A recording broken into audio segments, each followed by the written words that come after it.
Chers amis, ça va? Chers amis, bonjour et bienvenue pour ce moment de culte ensemble où le Seigneur lui-même nous accueille. Il nous appelle à l'écouter et à entrer en communion avec lui et avec son peuple.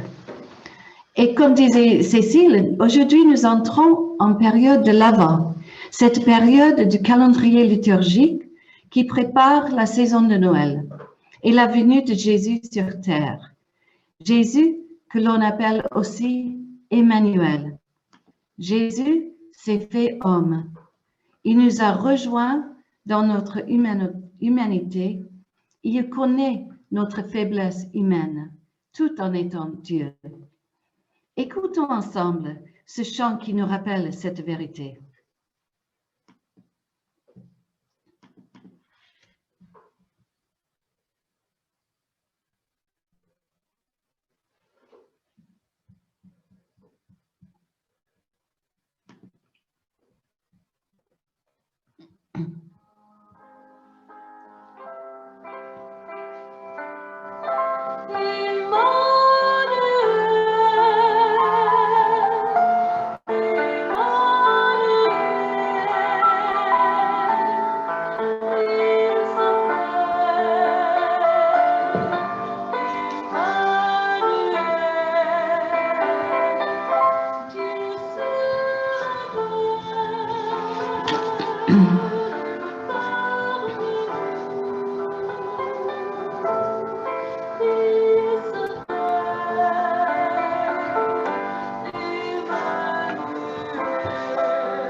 Je vous invite à la prière.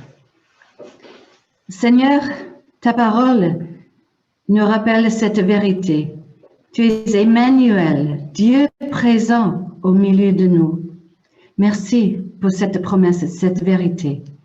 Nous demandons que ton esprit lui-même anime ce culte, que tu nous parles à travers ta parole, les chants et les temps de prière. Reçois, s'il te plaît, notre adoration. Nous avons besoin d'être nourris ce matin par ta parole et par cette communion fraternelle, même virtuelle. Alors, viens Seigneur, nous t'aimons et nous avons besoin de toi. Amen.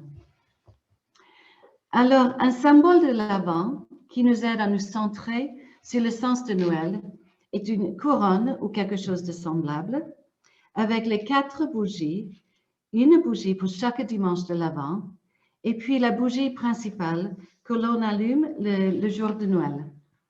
Alors voilà ce que nous utilisons pour l'Avent. Il ne fait pas vraiment couronne, mais l'essentiel y est. Et il nous aide à entrer dans cet esprit d'attente. Je ne sais pas pour vous, mais je pense que moi, je vais vivre cette période de l'Avent avec un peu plus d'intentionnalité et même d'intensité cette année. L'année qui s'achèvera bientôt a été difficile et elle n'est pas finie. On attend les jours plus faciles et des jours où l'on ne parle pas autant de maladies et de morts ou de retombées économiques. Et pourtant, cette période de l'Avent me rappelle que ce n'est pas la fin. Le mal dans le monde n'a pas le mot final. La parole de Dieu nous dit à maintes reprises qu'il y a de la lumière au bout du tunnel. Dieu, qui a tout créé, est souverain. Il domine les nations. Jésus nous donne une paix qui n'est pas comme le monde la donne. Nous avons les armes qui nous aident dans cette lutte. La vérité, la droiture, la foi, le zèle pour annoncer la bonne nouvelle, la parole de Dieu. Alors, cette première bougie signifie l'espérance. Une espérance qui n'est pas simplement un changement de perspective quant au mal qui nous habite et aux circonstances qui nous entourent, mais c'est aussi l'espérance de la vie éternelle et la victoire finale du règne de Dieu. C'est cette lumière qui brille dans les ténèbres. Alors, écoutons ensemble ce cantique de l'Avent, Noël, que tous s'unissent. La première strophe dit, « Le Fils de Dieu est homme, avec nous désormais. C'est sa vie qu'il nous donne et nous marchons en paix. » Il n'y a personne qui chante avec, mais il y a les paroles qui vont avec.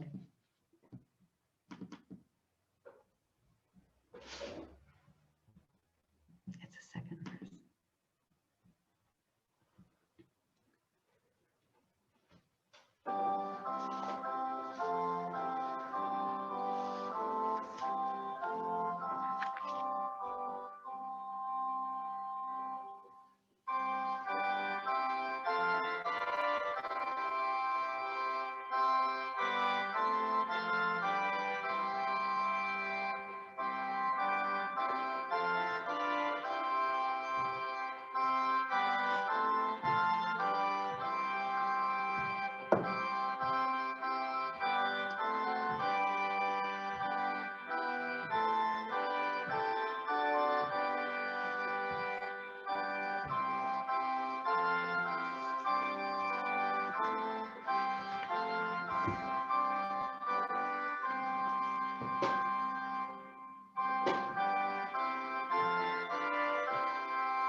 Le pasteur allemand Dietrich Bonhoeffer a dit « Célébrer l'Avent n'est possible que pour ceux qui ressentent leurs besoins intérieurs, ceux qui se reconnaissent être pauvres en esprit et manquants, ceux qui attendent quelque chose de plus grand, de plus beau. » Fin de citation.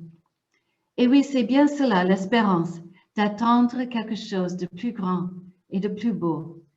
L'apôtre Paul exprime cette espérance et même cette tension dans l'Épître aux Romains, chapitre 7. « Car je prends plaisir à la loi de Dieu dans mon fort intérieur. Mais je vois dans mes membres une autre loi qui lutte contre la loi de mon intelligence et qui me rend captif de la loi du péché qui est dans mes membres. Malheureux que je suis, qui me délivrera de ce corps de mort? Grâce soit rendue à Dieu par Jésus-Christ notre Seigneur. » Je vous invite à la prière. Seigneur, avec l'apôtre Paul, nous reconnaissons notre faiblesse intérieure et cette lutte dans notre fort intérieur.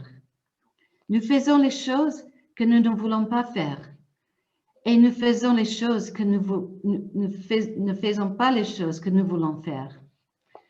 Merci pour l'œuvre de Jésus sur la croix qui nous libère de cette situation malheureuse. Merci pour cette espérance que nous avons, que tu ne nous lâches pas, mais que tu continues ton œuvre en nous. Merci pour ta grâce envers nous. Au nom du Seigneur Jésus-Christ. Amen. Et j'aime beaucoup ce verset dans Hébreux chapitre 6. Nous lisons « Cette espérance que nous l'avons comme une ancre solide et ferme pour notre âme. » Cette espérance fait l'ancre de notre foi. Mais c'est aussi cette espérance qui nous libère de notre péché. Nous ne sommes plus prisonniers de notre péché. En Jésus-Christ, nos péchés nous sont pardonnés. Comme dit le prochain chant, Dieu nous offre chaque jour son infaillible amour. Écoutons ce chant qui parle de Dieu, mon ancre et ma voile.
Et c'est important en tant que communauté de redire l'essentiel de notre foi.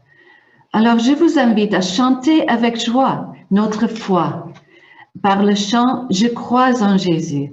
Redisons ensemble l'essentiel de notre foi.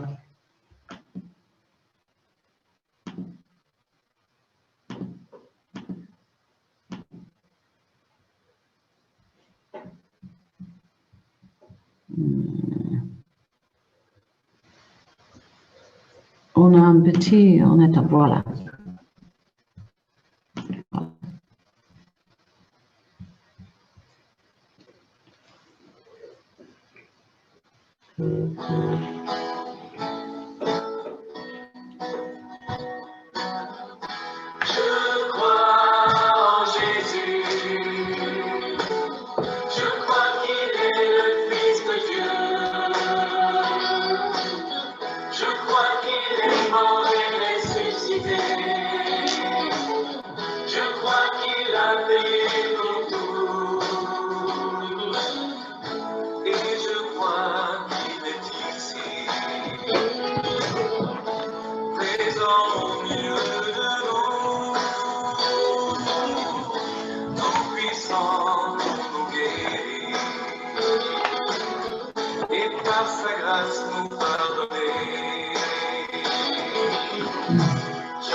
Je vous invite à la lecture de la parole de Dieu. En Lamentation 3, les versets 19 à 26. Souviens-toi de mon affliction et de ma vie errante, de l'absinthe et du poison. Je m'en souviens bien, je suis abattu. Voici à quoi je réfléchis. Voici pourquoi j'attends. C'est que la fidélité du Seigneur n'est pas épuisée, que sa compassion n'est pas à son terme. Elle se renouvelle chaque matin. Grande est ta constance. J'ai dit, le Seigneur est ma part. C'est pourquoi je l'attends. Le Seigneur est bon pour qui met en lui son espérance, pour celui qui le cherche. Il est bon d'attendre en silence le salut du Seigneur. Jusqu'ici, lecture de la parole de Dieu.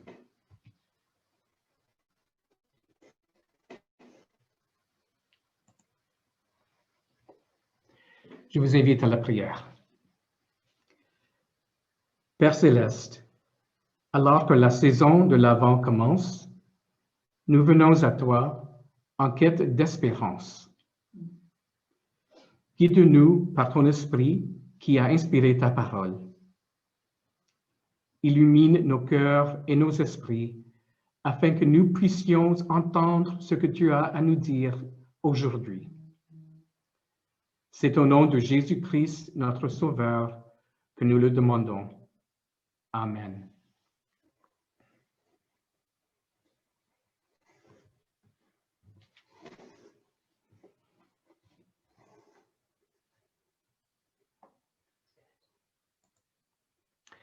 Frères et sœurs, comme choix de texte biblique pour ce premier dimanche de l'Avent, ce texte de Lamentation 3, à première vue, peut surprendre. Quel rapport peut avoir ces propos avec le message de Noël et la célébration de la naissance du Sauveur? Je voudrais attirer votre attention sur le contexte de ce passage, le contexte de la venue de Jésus dans ce monde et le contexte dans lequel nous vivons aujourd'hui, dans notre monde actuel et dans nos vies individuelles. Après tout, Dieu veut que nous vivions la vérité dans notre contexte. Le temps de l'Avent est une période de préparation à l'arrivée de Jésus venu sur terre et né dans une crèche. Mais c'est aussi un temps pour se préparer aux autres arrivées de Jésus. Sa seconde venue, à un moment que nous ne connaissons pas, mais aussi sa venue à nouveau dans nos vies, dans notre présent. Ce temps d'attente nous prépare à accueillir celui qui est, qui était et qui vient. Dieu veut que nous soyons prêts, que nous nous préparons en restant vigilants, en nous préparant constamment nous-mêmes, nos cœurs, et en continuant à espérer en notre Dieu d'amour qui vient à nous en Jésus-Christ. Une partie de cette préparation consiste à prendre conscience de là où nous en sommes, conscient du contexte dans lequel nous vivons nos vies aujourd'hui et de renouveler notre espérance en Dieu pour intervenir dans nos vies. Avant de nous précipiter vers la crèche pour adorer l'enfant Jésus, nous devons faire face à notre expérience humaine et notre besoin, justement, d'un Sauveur. La saison de l'Avent 2020 sera particulière, comme l'a été la plus grosse partie de 2020. Nous savons qu'à bien des égards, l'Avent et Noël cette année ne seront pas habituels.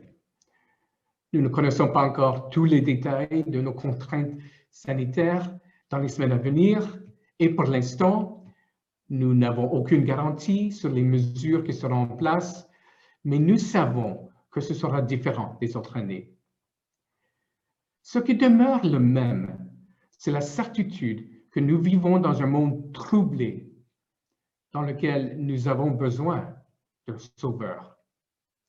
Chacun de nous a des défis et des besoins individuels qui nous rendent pleinement conscients que nous devons être sauvés, non seulement de la condamnation de Dieu, vu notre état de pécheur, mais aussi sauvés de nos épreuves et de nos tribulations.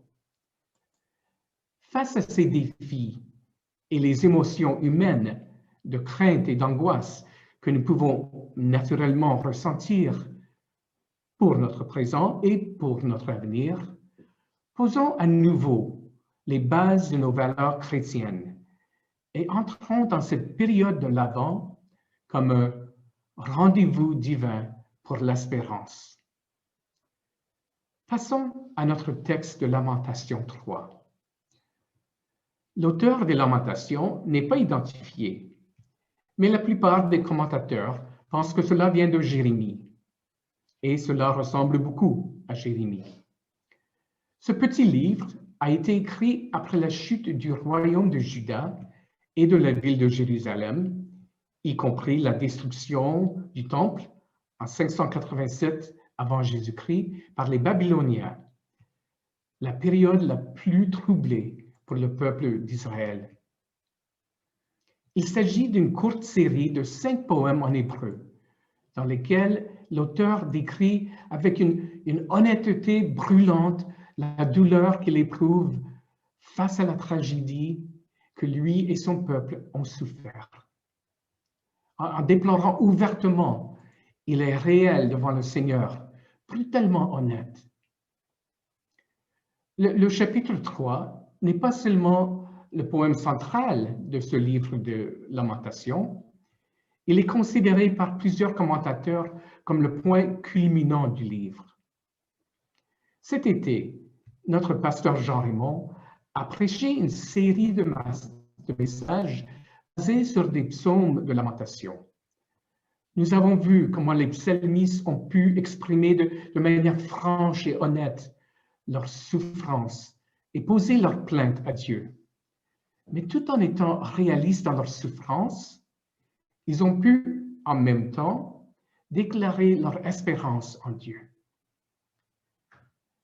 À cause du péché et du détournement de l'intention originelle de Dieu pour nous, la souffrance, sous toutes ses formes, fait partie de l'existence humaine. Devant Dieu, nous pouvons exprimer ce que nous ressentons dans cette douleur. C'est ce que fait l'auteur des Lamentations.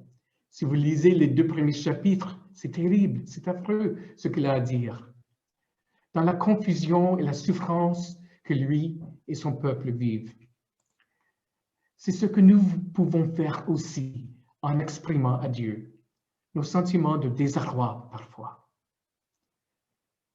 Les paroles des versets 19 et 20 ne sont pas adressées à Dieu, mais sont ce que l'auteur se déclare à lui-même quand il dit « Souviens-toi de mon affliction et de ma vie errante, de l'absinthe et du poison. Je m'en souviens bien, je suis abattu. » Le poète est en contact avec sa douleur et ses luttes, ce qu'il a été tout au long de ce livre jusqu'à ce point. Tout ce qui a précédé dans Lamentation était profondément désespéré et la misère n'était en aucun cas terminée. Mais, avec le verset 21, nous arrivons au point tournant de la réflexion de l'auteur. Le verset 21. Voici à quoi je réfléchis, voici pourquoi j'attends. J'aime la traduction de ce verset dans le français courant. Mais voici ce que je veux me rappeler. Voici ma raison d'espérer.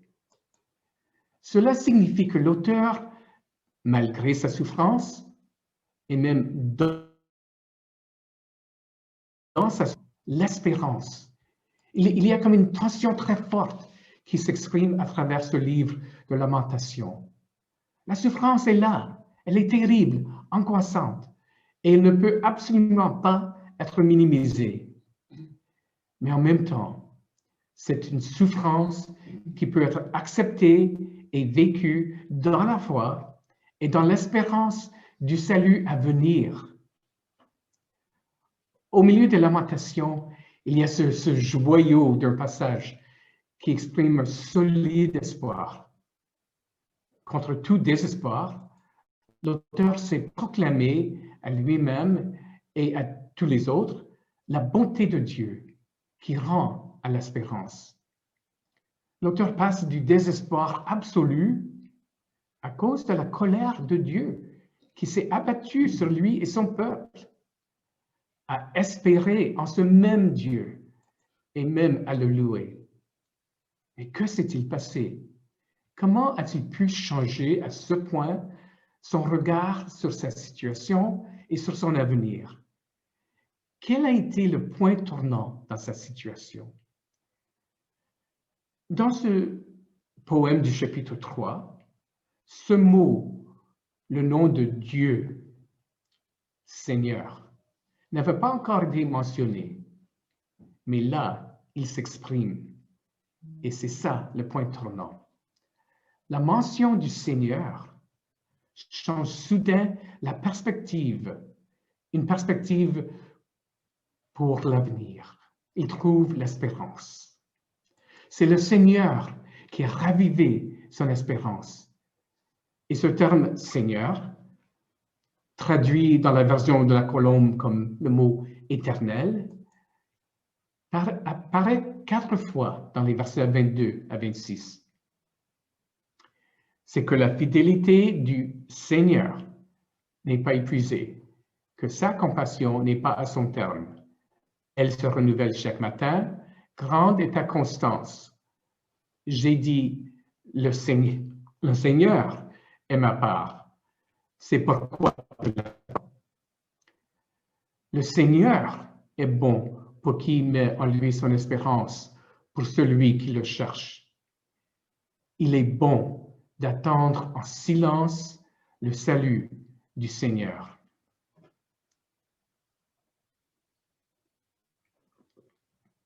Comme dit un commentateur, en effet, pour un Israélite, dire Seigneur, ce n'est pas rien. Tellement d'idées et d'événements historiques lui sont associés. Seigneur, c'est bien plus qu'un mot, c'est une personne. Le Seigneur, c'est le Dieu de l'alliance, le Dieu d'Abraham, d'Isaac et de Jacob. C'est le Dieu de l'Exode, le Dieu du salut. C'est le Dieu qui a toujours été fidèle à son peuple. Le Dieu qui a toujours su montrer son amour, son soin, sa compassion. C'est le Dieu que l'on célèbre et qu'on chante dans les psaumes. C'est le Dieu digne de toute louange. Fin de citation. C'est parce que l'auteur est en relation avec Dieu qu'il peut examiner et même exprimer sa douleur et en même temps déclarer l'espérance à cause de ce qui Dieu est pour lui. En réfléchissant au Seigneur, le poète déclare 3 raisons pour lesquelles il peut avoir espérance en son Dieu. 3 raisons pour espérer qui font aussi l'expérience des psalmistes. Comme nous l'avons déjà dit, même au milieu de crier ce qu'ils ressentent à la douleur, ils déclarent des vérités sur lesquelles ils se tiennent. Et voici les 3 raisons d'espérer en le Seigneur. 1. Il y a raison d'espérer parce que Dieu lui-même est l'objet de l'espérance. 2. Il y a raison d'espérer parce que Dieu est bon. Et 3. Il y a raison d'espérer parce que le timing de Dieu est toujours parfait. D'abord, il y a raison d'espérer parce que Dieu lui-même est l'objet de l'espérance. Au milieu de sa douleur, le poète se concentre sur Dieu, sa fidélité et sa compassion. Il dit même que le Seigneur est sa part. En d'autres mots, tout ce dont il a besoin. Sa sécurité n'était pas définie par ses circonstances, mais plutôt par sa relation avec Dieu. Au milieu de nos luttes, Dieu fait l'objet de notre attente. Pendant que nous attendons, nous nous concentrons intentionnellement sur qui il est pas sur le problème ou les circonstances, pas sur le pourquoi de notre attente, mais sur lui. Comme l'apôtre Paul a écrit à Timothée, nous savons en qui nous avons cru et nous sommes persuadés qu'il est capable de nous garder et tout ce que nous lui avons confié. Peu importe ce que nous pouvons être appelés à souffrir dans cette vie transitoire, nous savons que Dieu est fidèle. Il y a la prise de conscience que chaque jour, nous pouvons ouvrir nos yeux et compter sur lui dans sa fidélité. Nous pouvons espérer en celui qui tient l'univers dans sa main, tout en nous faisant preuve de miséricorde et de compassion. Et cette compassion, dit l'auteur, se renouvelle chaque matin. Parce que Dieu est toujours le même, en faisant de lui l'objet de notre espérance, nous pouvons nous lever chaque jour convaincus que nous pouvons espérer en lui et se dire qu'il est digne de ma confiance. David, dans le psaume 39, dit « Maintenant, Seigneur, que puis-je espérer? C'est toi que j'attends. » Et David encore, dans le psaume 33, dit « Nous attendons le Seigneur. Il est notre secours, notre bouclier. Oui, notre cœur se réjouit en lui, car nous avons mis notre confiance en son nom sacré. Seigneur, que ta fidélité soit sur nous, comme nous t'attendons. » Et nous connaissons Dieu. Ses compassions ne manquent jamais. Son grand amour ne faillit jamais. Sa grande fidélité ne manque jamais. Il ne nous abandonne jamais. Deuxième raison d'espérer, parce que Dieu est bon. Oui, comme nous l'avons dit, Dieu est fidèle, il est compatissant, mais en plus, le poète au verset 25 dit « Le Seigneur est bon pour qui met en lui son espérance, pour celui qui le cherche. » Et dans le psaume 27, David l'exprime ainsi. « Oh, si je ne croyais pas voir la bonté du Seigneur sur la terre des vivants, mets ton espérance en le Seigneur, sois fort, que ton cœur soit courageux, mets ton espérance dans le Seigneur. » Troisième raison d'espérer, c'est parce que le timing de Dieu est toujours parfait. L'auteur des Lamentations avait vécu une longue période de souffrance sans fin en vue. Bien qu'il puisse espérer dans le Seigneur à cause de qui il est, il ne pouvait pas savoir quand il viendra à son secours. Alors que peut-il faire? Tout simplement, il déclare au verset 26, « Il est bon d'attendre en silence le salut du Seigneur. » Au sens du mot « attendre », il y a une forte notion d'espérance. Ce n'est pas un sentiment de quoi que ce soit, mais une attente définitive. Il laisse au Dieu souverain la décision de quand il agira, mais il sait qu'il le fera. L'auteur a confiance en l'avenir parce qu'il a confiance en le Seigneur et en son timing. Nous ne connaissons pas l'heure, mais parce que nous connaissons Dieu, nous savons sans aucun doute qu'il nous sauvera. Oui, nous le savons. Il est bon d'attendre tranquillement cela. Dans le psaume 37, David dit « Garde le silence devant le Seigneur et attends-le. » Que ce temps de l'Avent puisse être un temps de calme intérieur parce que nous le vivons dans l'espérance, sachant que nous allons bientôt célébrer la naissance de notre Sauveur. Ces paroles de Lamentation 3 sont de puissantes paroles d'espérance, adressées non seulement aux enfants d'Israël, mais elles nous parlent aussi profondément aujourd'hui. Pour nous, nous ne connaissons pas la même souffrance qu'a vécu l'auteur et son peuple, mais nous avons tous nos soucis, grands ou petits. Ces défis qui peuvent évoquer la peur ou l'anxiété. En ce temps de l'Avent, apportons nos fardeaux au Seigneur et exprimons ouvertement et sincèrement à lui nos craintes et nos inquiétudes et demandons-lui de renouveler l'espérance en nous afin qu'au milieu des ténèbres de ce monde, la lumière puisse briller pour annoncer la venue du Sauveur qui est notre espérance. Amen.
Je vous invite à la prière.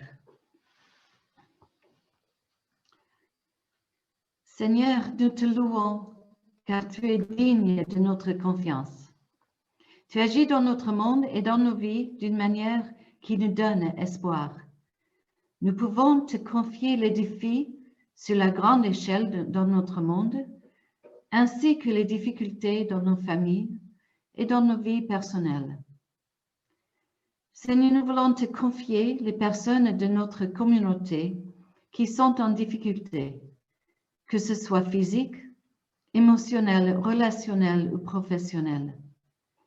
Toi, tu sais ce dont chacun a besoin. Alors, nous te demandons d'intervenir d'une manière qui est, comme dit l'apôtre Paul aux Éphésiens, d'une manière au-delà de tout ce que nous pouvons penser ou même imaginer. Dans le silence de nos cœurs, nous te disons les noms des personnes qui ont besoin d'être touchées par ta main guérissante, par ton intervention dans la famille ou dans le travail.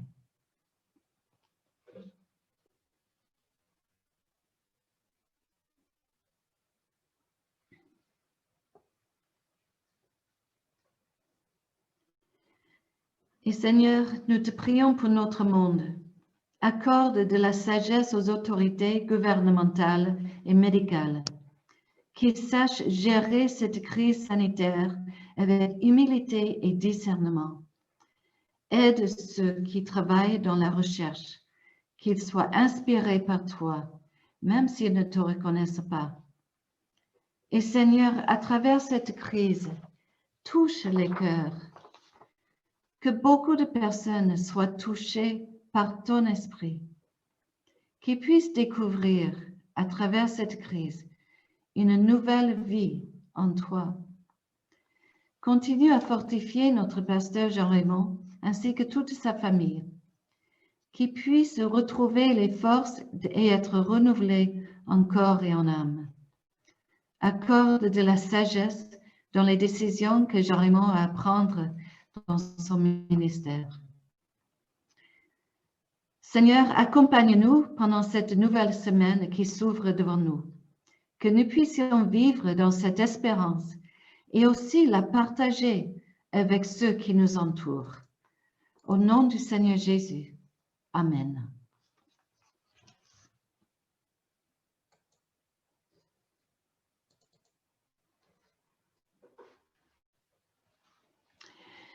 Et voilà, quelques annonces pour la semaine. N'oubliez pas les moyens de présenter vos offrandes à Dieu par virement. Il y a aussi je pense que Cécile va nous parler du culte. Et aussi, il y a la réunion de prière le mardi et le samedi c'est marqué à 18h30, c'est pas 20h30, 20h30 par Zoom. Et le lien est envoyé sur le WhatsApp et aussi par courriel, je pense. Il y a aussi l'étude biblique animée par Nabil, alors merci à Nabil, le jeudi à 20h30. Et il y a aussi les études bibliques avec Suzanne. Et je pense qu'il faudrait se renseigner auprès de Suzanne pour le lien. Voilà. Et Cécile, je pense que tu as quelques annonces aussi. Oui, tout à fait. Dire que dimanche prochain, nous reprenons nos cultes en présentiel. Donc, rendez-vous à 10h30 au Temple à Montpellier. Et comme d'habitude, le culte sera retransmis par Zoom pour toutes les personnes qui ne peuvent pas se déplacer. Nous avons eu aussi une réunion du conseil presbytéral hier. Nous avons abordé plusieurs sujets, notamment nous avons pas mal parlé de l'Église verte, on vous en reparlera. Et puis nous avons fixé les dates pour le culte de Noël. Donc ça sera le samedi 19 décembre sur Saint-Mathieu de Tréviers et le dimanche 20 décembre sur Montpellier. Je vais revenir aussi un petit peu sur les petites vidéos de bénédiction que j'avais envoyées, je ne sais pas si vous vous souvenez, un mail et un WhatsApp aussi, je crois, pour demander aux personnes qui voulaient participer. Donc, merci à tous ceux qui nous ont envoyé des vidéos. Alors, vous pouvez largement encore contribuer parce que tout le monde n'a pas encore participé, loin de là. N'hésitez pas à vous filmer, à vous prendre en photo. Et si vous ne savez pas comment faire, vous pouvez m'appeler, il n'y a pas de problème. Si vous voulez, tout bêtement au niveau technique ou même vous ne savez pas très bien quoi dire, comment le faire, n'hésitez pas à m'appeler. Voilà, ça sera un montage vidéo qui sera vraiment très sympathique et plus on sera nombreux à participer, plus ça montrera un peu voilà, la fraternité qui existe au sein de notre Église. Et je vais maintenant passer la parole à notre pasteur Jean-Raymond. Oui, merci beaucoup à Norm et puis à Anne pour ce culte bien nourrissant. Moi, je me régale ces derniers dimanches à écouter aussi les différentes prédications et tout ce qui est apporté. J'aimerais simplement saluer plusieurs personnes qui participent au culte avec nous et qu'on n'a pas eu l'occasion de saluer. Le premier, c'est le pasteur Omer Dagan, qui est, alors je ne sais pas si c'est la première fois qu'il assiste au culte avec nous, mais il est le secrétaire exécutif du pôle jeunesse de la CEVA, un collègue donc de Célestin Kiki. Et c'est un plaisir voilà, de l'avoir. Il est déménagé avec sa famille à Montpellier là, au mois d'août, dans des circonstances pas très, très évidentes, mais on veut le saluer pour son travail. Et puis, Luc Pinède aussi, on le voit là depuis, je pense, peut-être ça fait 2 ou 3 semaines. Et on aimerait aussi le saluer. Luc a été, continue d'être aussi, il a été un diacre régional en desservant aussi toute la région de Ganges et de toutes ces églises, en faisant un travail important et intéressant auprès de différentes communautés là-bas. Donc, je voudrais le saluer. Et puis, je salue aussi Mademoiselle Rochette qui a réussi, je crois, ce dimanche-ci à se connecter avec nous, Suzanne, qui malheureusement vit encore un confinement là-bas à la maison de retraite puisqu'il y a eu plusieurs cas. Mais on veut penser à elle, c'est vraiment pas évident donc, voilà, de vivre ça et à toutes les personnes qui vivent cette réalité. Puis j'aimerais mentionner juste 2 personnes aussi qui ont subi des interventions chirurgicales dans notre église cette semaine. C'est Philippe Jardet et puis Béatrice Levesque. Et pour tous les 2, c'était dans les yeux, en fait, et ça s'est bien passé. On peut être reconnaissant. Voilà. Merci à tous encore pour vos prières, votre soutien. Et puis, on se retrouve donc dimanche prochain en live, cette fois-ci, bon, toujours avec Zoom, mais on tiendra notre culte donc, à la rue des Augustins, 10h30. D'ici là, je pense que la jauge des 30 aura peut-être sauté. On attend encore la décision. Mais en tout cas, ça ne posera pas beaucoup de problèmes pour être en présentiel. Pour ceux qui le peuvent, à la rue des Augustins, on peut aller jusqu'à 36, même un petit peu plus. Et puis, bien sûr, le culte sera retransmis en Zoom, hein, comme on le fait ces dernières semaines. Merci à tous. Et je te repasse la parole, Anne. Voilà, merci. Voilà. Alors, je pensais aussi partager juste une idée pratique pour cette saison de Noël. En y réfléchissant, je me suis rappelé d'un exercice qui m'a beaucoup aidé à préparer notre célébration de la naissance de Jésus. Alors, dans le Nouveau Testament, l'Évangile de Luc, il y a 24 chapitres.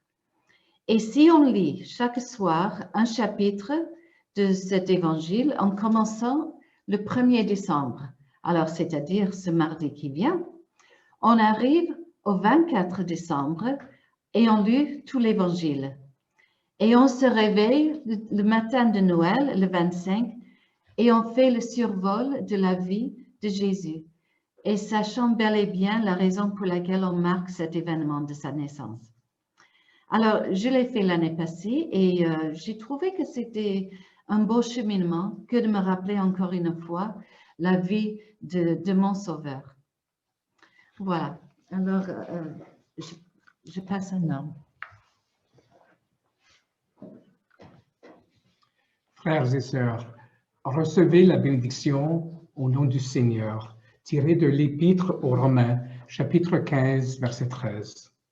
Que le Dieu de l'espérance vous remplisse de toute joie et de toute paix dans la foi, pour que vous abondiez en espérance par la puissance du Saint-Esprit. Amen. Pour terminer, chantons ensemble « Quand s'éveilleront nos cœurs ».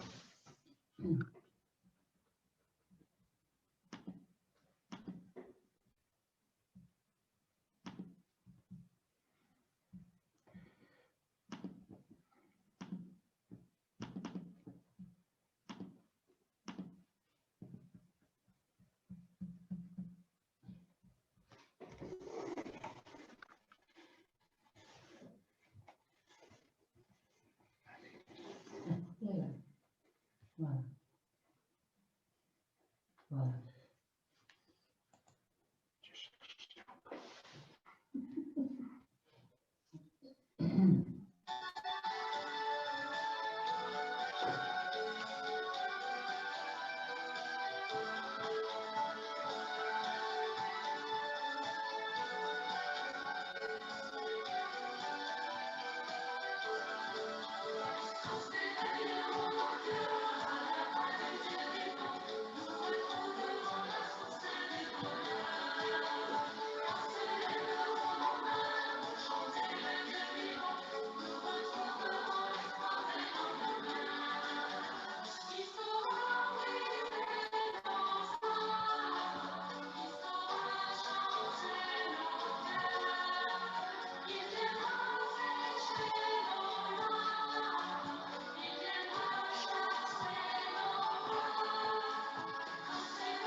Bon dimanche à tous.